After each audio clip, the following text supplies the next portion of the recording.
This is Scotty G and Friends on 97.5, the KSL Sports Zone. 97.5, the KSL Sports Zone. Patrick Kinahan's going to join us here in just a moment. In fact, he joins us right now. You hear him every morning with David James from 6 to 10. Every now and then he gets a word in with DJ. It is PK. How are you, sir? Oh, I'm good. Listening to my favorite band in the background. I see with Lloyd trying to butter me up again. I mean, Lloyd is very calculated, and he wants to make sure you're in the best mood possible because we wrecked your afternoon. No, he didn't wreck my afternoon anytime. As you know, I saw this group at a driving range performing last month. At a driving range? Uh-huh. Wow. How was that? Yes. It was outstanding. I was right there, 5 feet away. It is the PGA Tour stop in Palm Springs, which is usually, almost always, the third week in January. And on the Friday and Saturday nights, they have a stage that is on the, not where you would tee off end of the driving range, but the other end of the driving range. And they have concerts. And they have pretty big names. Old Dominion was there Friday. It was sold out. And then on Saturday, it was One Republic. That's that's not a bad way to go. Yeah. By the way, how is Pebble? It's not Pebble, it's Palm Springs. Oh, I thought you said Pebble. Sorry, Palm Springs. My bad. I've been to Pebble Beach. I have not played it. If I could have management increase my salary, and now that there's a huge pot of money available because of one guy leaving the organization, I might be able to get some of that. Oh, we're all trying to get some of that. Don't. Yeah, or at least half the stuff for free, something like that. And we're off. Were you bored by the Super Bowl? Yeah, a little bit. Yeah, I'm on the air. I'm offensive, and in my football, I got to have offensive plays, and there wasn't enough. I'm consistently offensive. Or offensive, as Majerus would say. Majerus, yeah. So I wanted more. I wanted more action. I felt bad for the Patriots and Drake May. I think most especially, I might have felt bad for the Buffalo Bills. Couldn't get it done. It reminds me of when the statues were playing. Oh, they lost to Jordan, and then earlier they lost to Magic, and those teams, and they were both great teams with great individual players.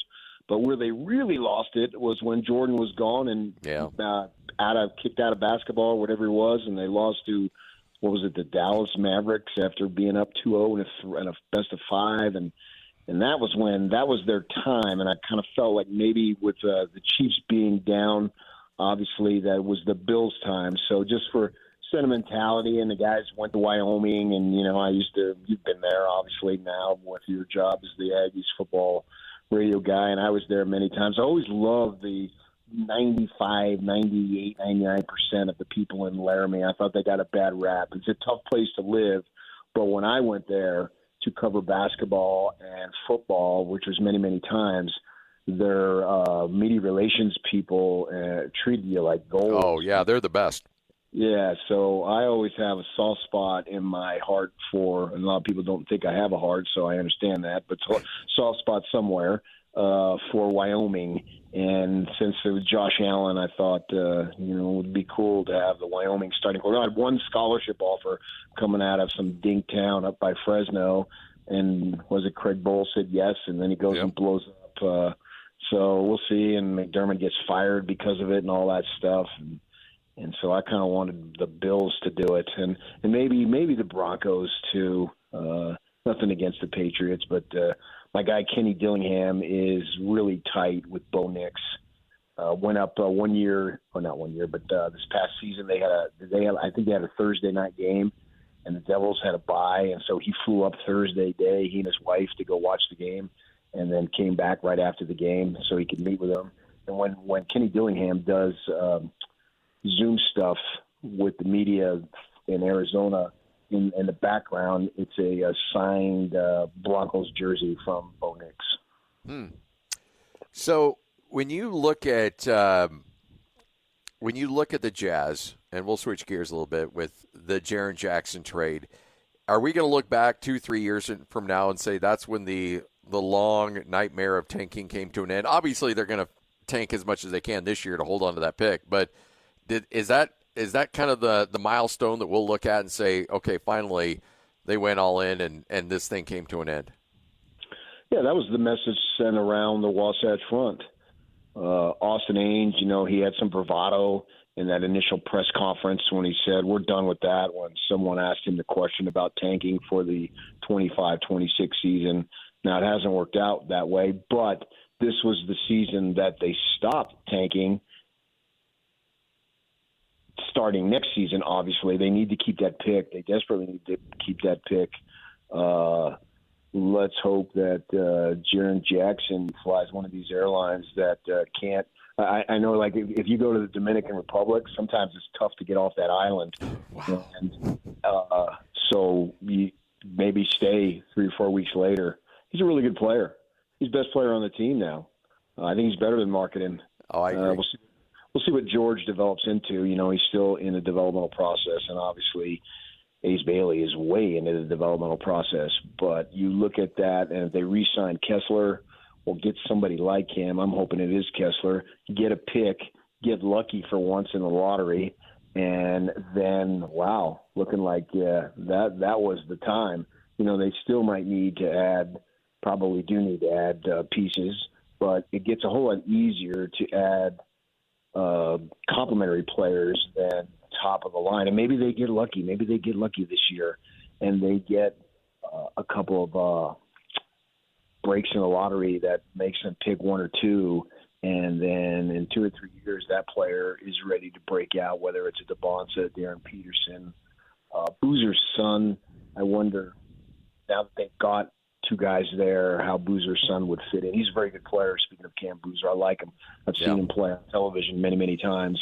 But maybe they go in a different direction. The kid out of Carolina, maybe they go for the guard line. Always draft the best player available. I think that's the standard. I think you guys had Bill Armstrong on probably last year when he was talking about the draft, and he said always go for the best player available. And if you have too much at one, then you trade, dealing from a position of strength. I believe in that wholeheartedly. But there's no question that this, after we get through these next 6-7 weeks, that it's on, man. And everyone, you're gonna feel it. DJ and I were talking about this morning. We go over there and do media day in the morning when they have it, the first or fourth Monday in September, whenever it is. Yep. And I think this next coming September, you are just going to feel a great level of difference and a far greater level of optimism, and justifiably so. Patrick Kinahan joining us, 97.5, the KSL Sports Zone. All right, so it seems like the Jazz are taking heat for playing guys and then pulling them out in the fourth quarter. It seems like they're taking more heat for that than they would have if they just benched everybody and just said, hey, go back home. You don't even need to be on this trip. Yeah, I wrote about it at KSL.com. It's good to be able to say that now. And this is crazy, man. It's crazy. It's like you've got a freeway full of speeders and you pull over the 25th car speeding when the other 24 have been doing it exactly the same way. And now maybe the tanking, maybe this is different in the tanking, but you're right, man. Would I rather see load management and not play? If I bought tickets to go see Orlando and then Miami and live down there or was visiting, whatever it might be, I would want to see Jaren Jackson and Markkanen play. Right now, I guess if I'm an Orlando guy, it was the best situation to have them sit, and they played well, and then it was a competitive game. In fact, they're down by 17, and obviously in the fourth quarter with the youngsters sitting on the court on the bench, we know what happened, and Orlando won the game, and it was an exciting finish. Miami's not as good a team as Orlando, so they couldn't get the plays done that they needed to, and Sensabaugh had some big shots. I thought Ace Bailey looked really good in that fourth quarter. And so this new method, like the premise of tanking, the result is the same, but the Jazz have a new method, and people are up in arms about it. And I watched several teams do it. I watched San Antonio do it when they got Tim Duncan. The Celtics tried to do it, and they didn't have the same draft. They didn't get Duncan. And then we know OKC was losing, and then they get the second pick and get Holmgren, and he's a very nice player. They've done some other stuff, Oklahoma City. It's not like that tank got him exclusively the title. Drafting Cody Williams' brother with, I think, the 12th pick out of Santa Clara was very good. And obviously the incredible trade that they made to get Shea Alexander there with the Clippers was the catalyst. But this is what needs to be done. It's so crazy to me, Scotty. If you don't like the rules, then change them. But don't complain about a team abiding by the rules that were set up for this lottery, and they're the ones at fault. No, it's not. They're not the ones at fault. Who else are they? What free agents don't move around as much anymore anyway, and you're trying. As crazy as it sounds, you're trying to win by tanking. Yeah, you're committed to winning. It'd be really easy just to, be middle of the pack, make your money, and walk off in the sunset. Right. I just think that it's a really interesting world that the NFL, frankly, says, look, we will, it doesn't matter if you tank or not. Worst record gets the number one pick. And we don't hear about that at all in the National Football League. But, boy, when it comes to tanking, and they've tried to do some things to help, but it will never go away in the NBA. It's just part of your identity. And so unless you address it, people are going to manipulate the system any way they possibly can. It's just being smart in managing. And also, too, I might add, what could be a generational type of draft. Right. And I've seen, obviously we've seen Peterson play against the Cougars. I did anyway. You might be busy working on those days yourself with the Aggie basketball. But, you're watching the whole game. Disappointed last night that he had the flu, couldn't play against Arizona. I had that game circled, too, knowing that the Jazz game was starting about 90 minutes earlier, and he doesn't play. I was disappointed, but I've seen him play. And now, too, these kids are on this circuit that you can literally end up watching them in high school for their teams because ESPN will put those games on. And we knew at the time, the last 2-3 years, that the Jazz would potentially be in the mix. So I tried to watch these games. Like I said before, I probably watched 15 games of Rutgers last year because of Harper and Bailey, and they would come on early because most of the time, obviously, they're playing back east. I wouldn't have thought now that the TV is different when I was growing up, but living not a half hour away from their campus, I never even contemplated Rutgers basketball. And here I was last year watching them religiously because thought that the Jazz would have an opportunity. As it turns out, they did. Not the way we thought, but they did. And I felt like I had a good idea about Ace Bailey because I saw him play, and there's some really great talent. The league is got to come up with something. I've heard various plans, ideas of ways to prevent it completely. I'm thinking just everybody's in, and you just draw out of it. Maybe some parameters you can't get the number one pick twice in a 4-year period or something. I don't know, but put everybody in a hat. Could you imagine the lottery show that night? Oh, yeah, that would be. You want great entertainment. Let's not forget the idea of pro sports for the rest of us who are not employed by it is entertainment. And that if you had the lottery thing and they were drawing them out at that point, that would be super entertaining how they would do it and figure out a way. I'm not saying that's necessarily a practical solution, but the way they're doing it now in terms of trying to stop tanking clearly isn't working. I'll give the league credit. They've tried to do some stuff to drum up interest. They know that hardly anybody's paying attention in November and December, so they came up with this in-season tournament. I don't think it's worth a crap, but I give them credit for trying something.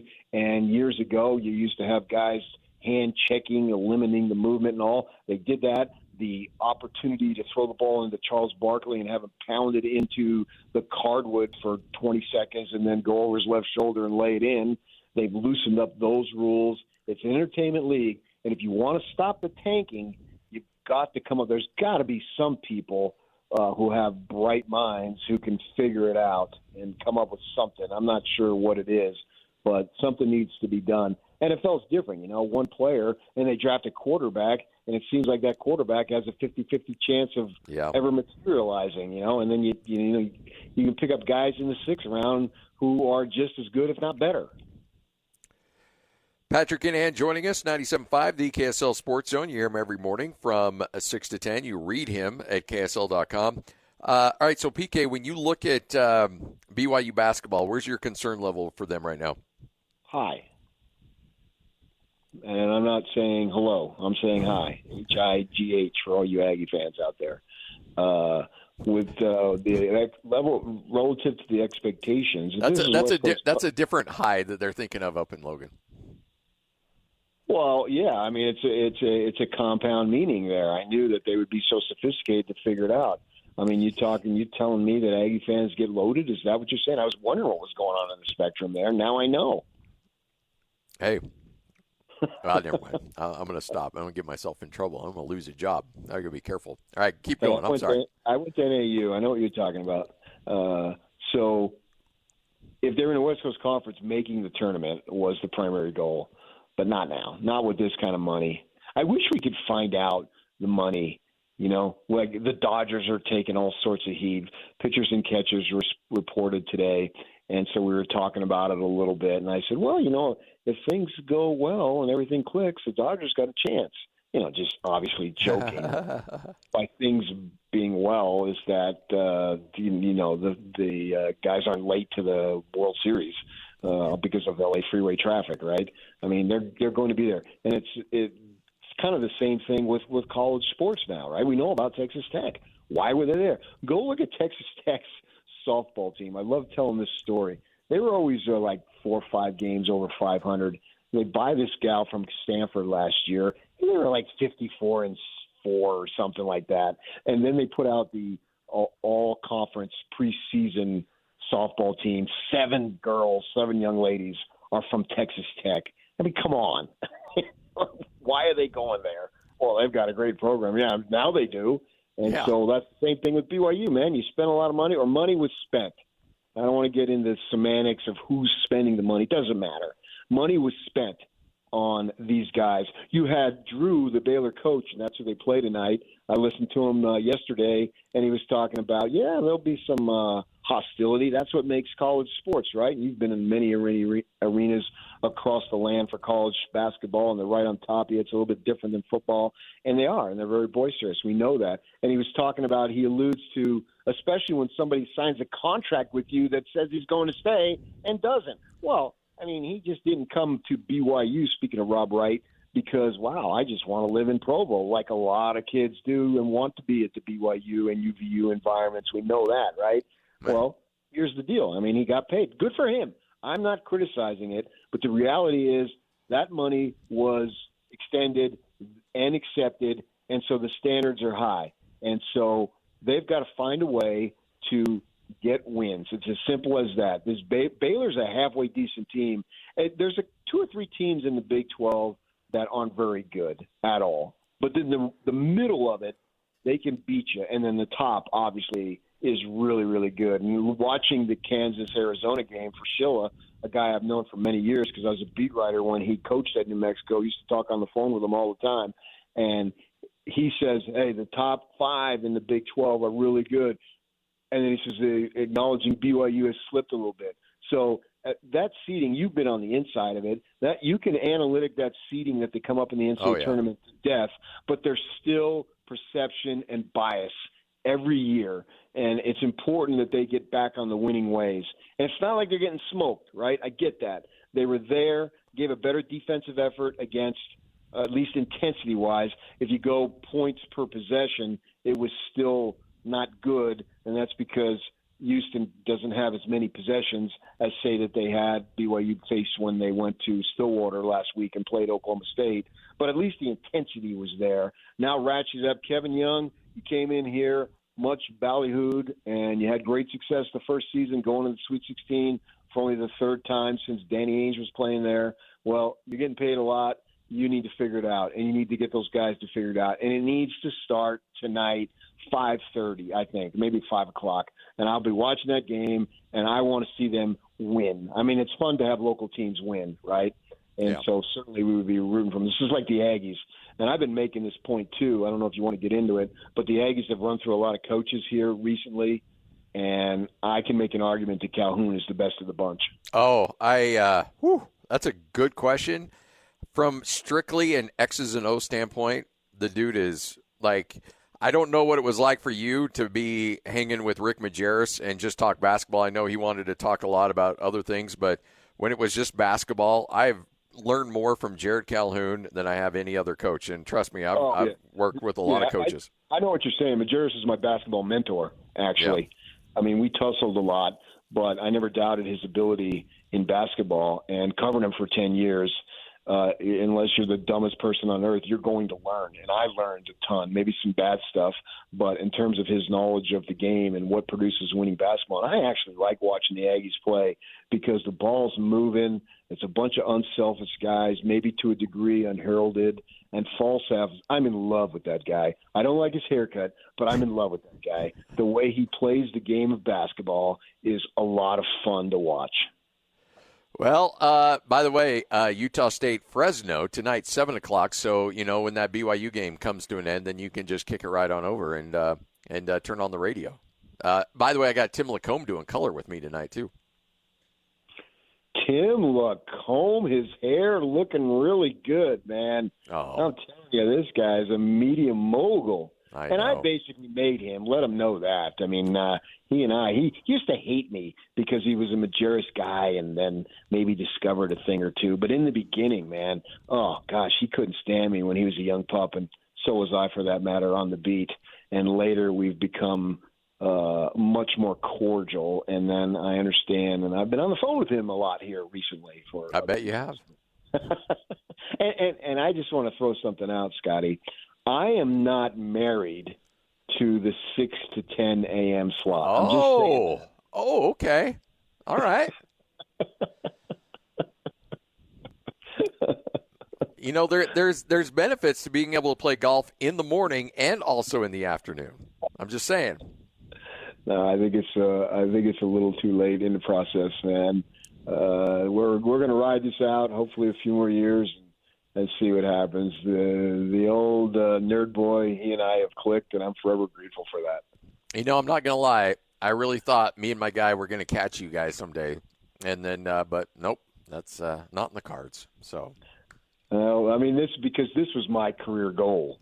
I mean, I've said this. I want to play third base for the Dodgers, and there was only one problem. I sucked, and but when I first heard sports radio, it was on from 10 to midnight.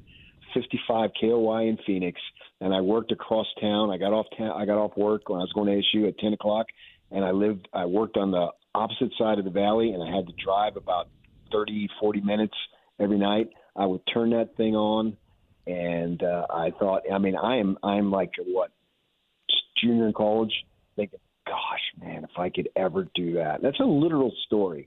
And so I literally am living the dream. No doubt. You and me both. Hey, thanks for your time, man. I appreciate it.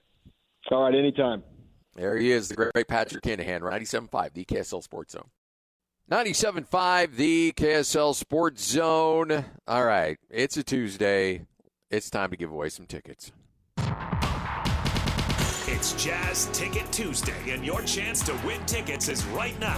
Call this number now. Call this number now. Be caller number 12 at 801-575-ZONE. 801-575-ZONE. And you'll be on your way to Delta Center to see the Utah Jazz. He fires the three. He hits. Oh, don't do me like that. This is 97.5, the KSL Sports Zone.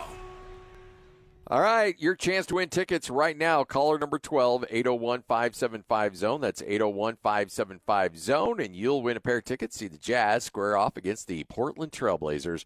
But you got to be caller number 12 right now, 801-575-ZONE. And remember, the winning doesn't just end today. Tomorrow, it is a Win Ticket Wednesday. This week, we've got tickets to see Brian Regan at the Delta Center coming up on February 14th. That's Saturday, Valentine's Day. Get your tickets right now at SeatGeek.com. And or listen all day tomorrow, as we will have multiple chances for you to win those tickets to go see Brian Regan on a Win Ticket Wednesday. Women's hockey team took care of some business, Lloyd, roughing up the Canadians. What was that score? What was the final? 4-0? 5-0. 5-0. Yeah, Whew. a big 0 for a country that claims that hockey started there. Look, I know for some reason it's kind of like in vogue for people to hate on Canada. Like, I've got no beef with Canada. They're fine.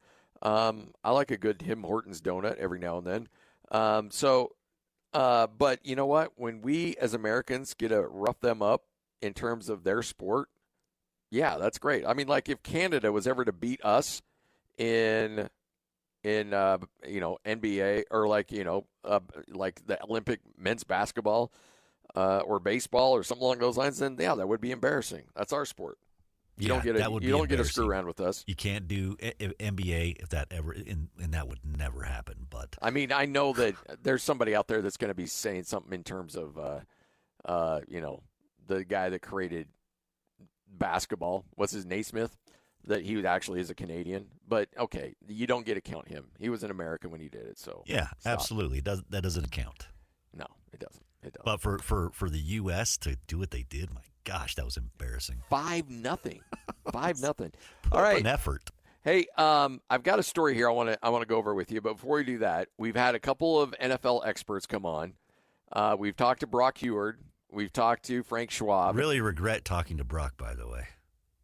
Life is so good. Yeah. You know what? The good thing about him is that he just opened up about it. He's like, yeah, you know what? It's good to be me right now. Yeah, Life is good. I respect it. Can't complain with him whatsoever. Like, good for him. Just own it. Just be like, yeah, you know what? Got the Mariners. They're cooking. Got the Seahawks that just won a championship. So they're cooking, and we're going to get an NBA team here in a couple of years. So, yeah, life's pretty good. But all of them are not overly thrilled about your guy Kubiak's chances there to turn things around with the Raiders. Well, I think they realize that, one, he needs to see what he can bring with him to the Raiders. And two, they need an offensive line. Let's be honest. There needs to be, if they have that same offensive line, Fernando is going to get abused. So I think there is still some work, but he can't be worse. There's no way he can be worse than Pete Carroll. Okay, he could have 0 wins, sure. Yeah, so I guess he could.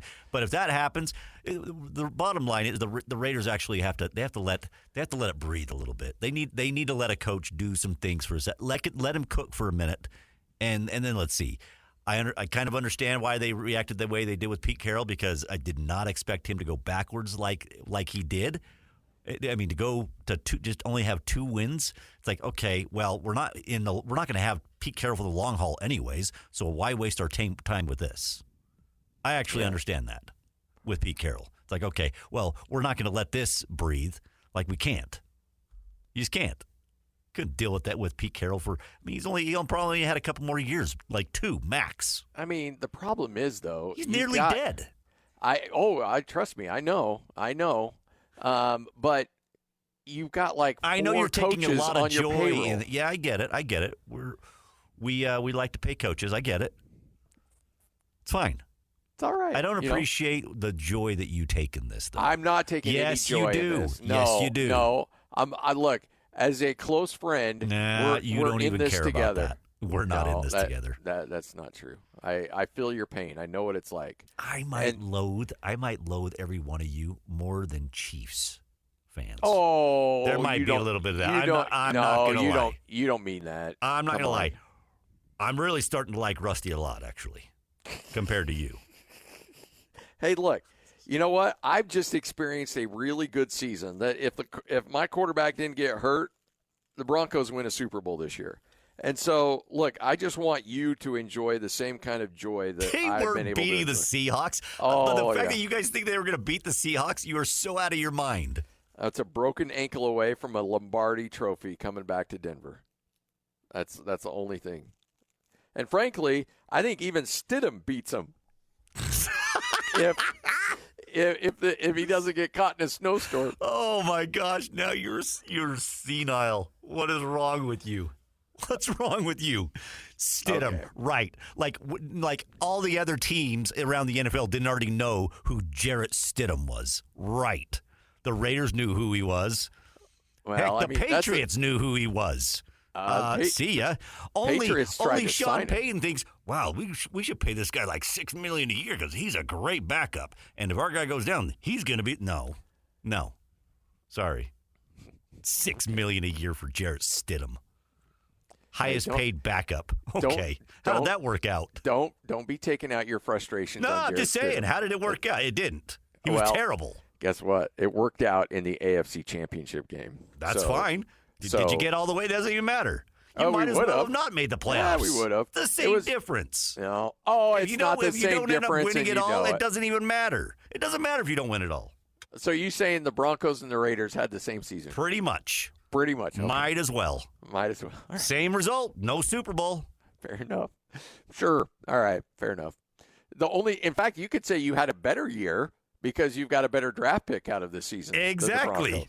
So, yeah, you could say the Raiders had a more successful season than the Denver Broncos did. Man, I appreciate that. I'm going to use that as a drop. You know what? I'm going to use that as a drop. By that rationale, I can't argue with you on that. I can't. You're spitting truth.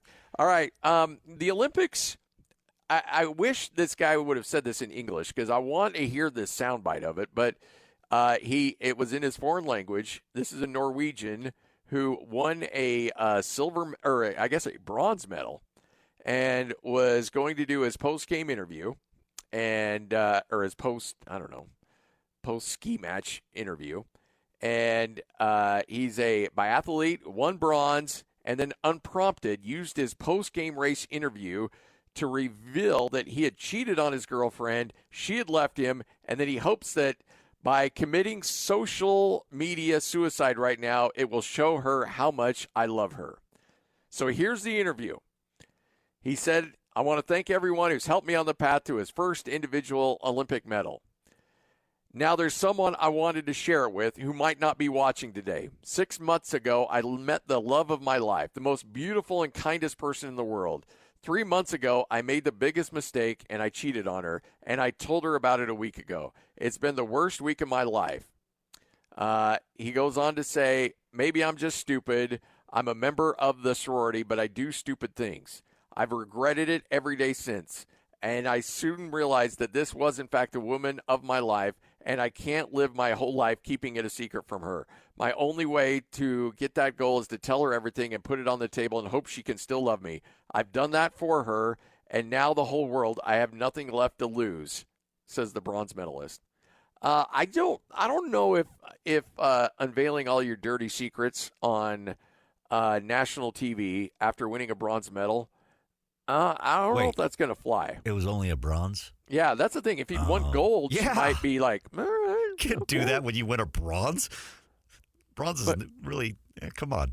But you're the second loser. I mean, come on, really?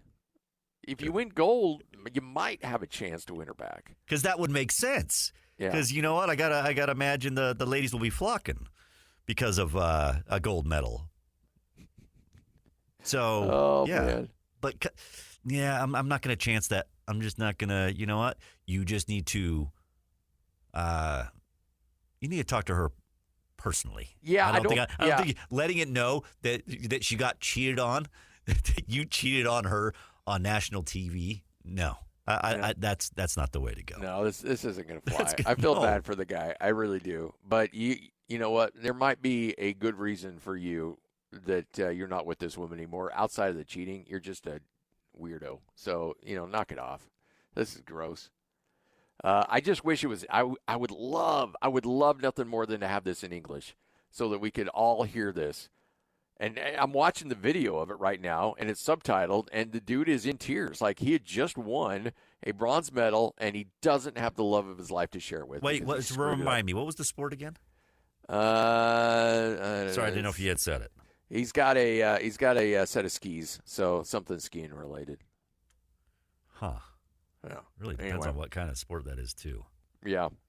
All right. We'll wrap this thing up next. 97.5, the KSL Sports Zone.